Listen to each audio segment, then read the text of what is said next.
wanahabari. Bismillahirrahmanirrahim. Kwanza nimshukuru Mwenyezi Mungu mwingi wa rehema aliyetupa pumzi yake ya bure kuja kuamka siku nyingine tena. Bado tunaendelea kumuomba ili atuweze kutupa umri mrefu ili kuweza kuzisaidia familia zetu. Lakini ya pili, tunakuja kesho kwenye mchezo wa burudani kati ya Azam FC na Mashujaa FC. Kama alivyosema kocha mwenzangu, sisi tunakiri kwamba Azam timu yenye uwekezaji mkubwa na mwalimu mzuri, lakini nami mwalimu mzuri, mwalimu mkubwa, kwa sababu kwanza mwalimu wa timu ya taifa. Maana leo hii Jakaya Kikwete ni rais mstaafu, lakini shughuli zote zinazohusu nchi anakuwepo. Hiyo ni heshima kwamba bado rais anaitwa tu rais mstaafu. Kwa hiyo na mimi ni kocha wa timu ya taifa, siwezi kusema mstaafu kwa sababu bado naendelea kufundisha. Naweza nikaitwa siku yote. Kwa hiyo ni kocha mkubwa.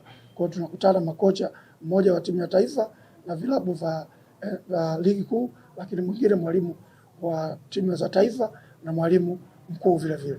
Kwa hiyo timu yake iko vizuri na timu yangu iko vizuri. Tumecheza mechi mbili, moja ya ligi tumedraw na ya pili yake tunarudia leo. Kwa point ya kwanza tuligawana na sasa hivi tunarudi tena na pointi 3. Moja iko kwao, moja iko kwetu, moja iko TFF. Tunaenda kupambania. Atakayekuwa na uwezo wa kuchukua zote mbili, kupoka ya TFF na ya kwake kupeleka kwingine, itakuwa better.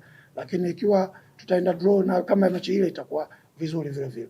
Lakini niseme tunajua tuna mechi ngumu na wenzetu tayari wako kwenye nafasi za kutaka kucheza Confederation kutokana na nafasi waliokuwa nayo. Sisi sisemi kwamba nitashuka kwa sababu najua siwezi kushuka. Lakini tunahitaji kupata point ili mradi tukae vizuri katika msimamo wa ligi ambao unaendelea hivi sasa. Ligi bora ya NBC.